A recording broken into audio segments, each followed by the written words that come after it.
Senator Mitch McConnell stopped by the National Corvette Museum in Bowling Green, Kentucky today. I'm here live from EA Diddle Arena, where WKU volleyball team is set to take on the first of their final 2 regular season home games. Crews right now behind me are working in the sinkhole, which they estimate to be about 60 feet deep. And another Kentucky politician was elected Thursday. Senator Mitch McConnell was elected by the Republican Party to serve as a Senate Majority Leader. Dr. Ransdell, how are you today? I'm great, Sarah. Thanks for having me. So this Duck to DSU thing, it's a big thing happening on campus. Well, it really is. For the last 4 years, Hendrix's life has been all about football, and now he's found his calling in the world of teaching.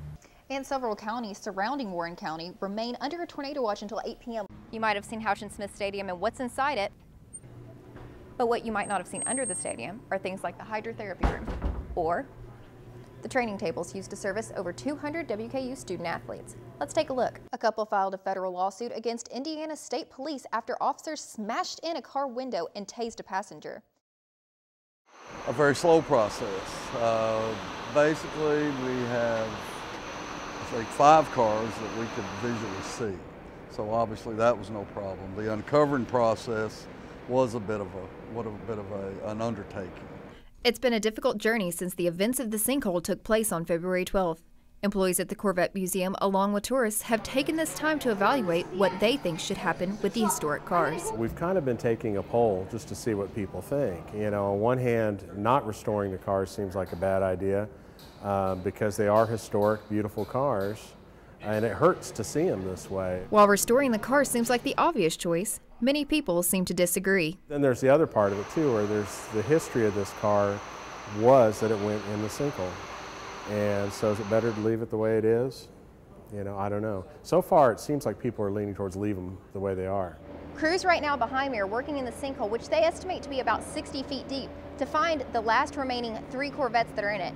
Over the weekend, they found 2 more that you can just barely see down there under the dirt. These last cars, quite honestly, the white car, the 1.5 million, is really almost an accident. We found it trying to find, to get to where we could hook up the black car and move it out. Crews are now waiting on help from General Motors to get the right attachment points to safely remove one of the cars from the sinkhole, while the other car will take more digging to remove. For News Channel 12, I'm Sarah Hager. Horses are a staple in Kentucky's culture, but what happens to them when their future is no longer stable? I caught up with one local woman who's taking it upon herself to make sure those horses get the second chance they deserve.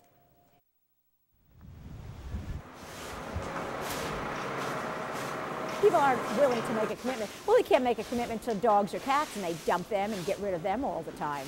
But how is somebody going to make a commitment to a horse that can live for 30 years? Meet Karen Thurman, a woman who works 3 jobs, lives on a farm, and did we mention she takes care of 50 horses? He's a good boy. Ranger, good boy. Oh, and by the way, all of those horses are either blind or have been mistreated. You know, when I decided I was going to do rescue, I thought I'd get a couple of skinny horses and feed them and turn them out. I didn't know that I was going to get phone calls about blind horses. Well, word got out fast. It's Wendy. This is Fancy. As you can see, she was mistreated by her owner in Louisiana before being rescued and driven all the way back to Kentucky to be nursed back to health by Karen. Well, it's so wonderful to see you. I'm so glad you made this big old giant trip. Look, pretty girl. Slow, slow, slow, slow, slow, slow. Good girl. Here. This is the newest part of the barn. You know, he had it in a dirt lot, in a mud lot. He wasn't even feeding it. He probably wasn't even watering it. Careful, careful. Yes, hey. And thanks to Wendy Rodriguez finding Fancy and Karen's efforts, this horse is getting a second chance. Horse. Most people would have then called the authorities and the guy would have been arrested and then they would have euthanized the horse. But because she took the horse first, then that gave the horse a chance. Karen's mission at Rainhill is clear. All horses need to be treated in a consistent manner, but these blind horses, more than anything, need to be treated in a consistent manner. Unfortunately, there's only so much Karen can do at Rainhill. I can't tell you how many people call, and I can't. I mean, I can just take so many.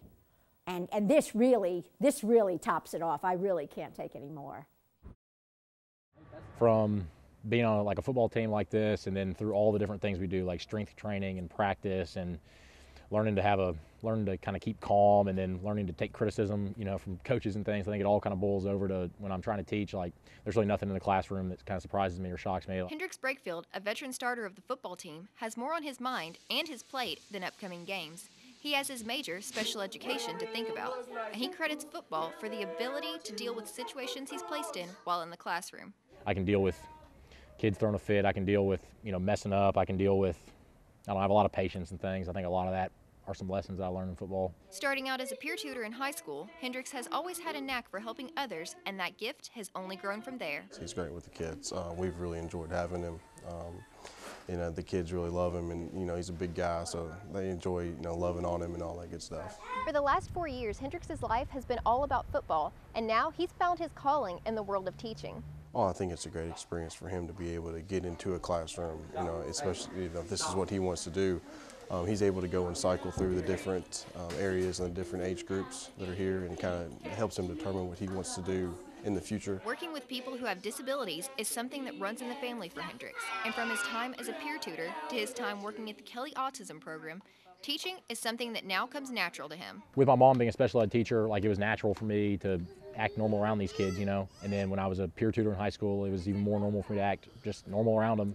It's hard to describe. Like I don't know, I just feel very comfortable around them to the point where, you know, I could hang out with any of them as much as anybody else.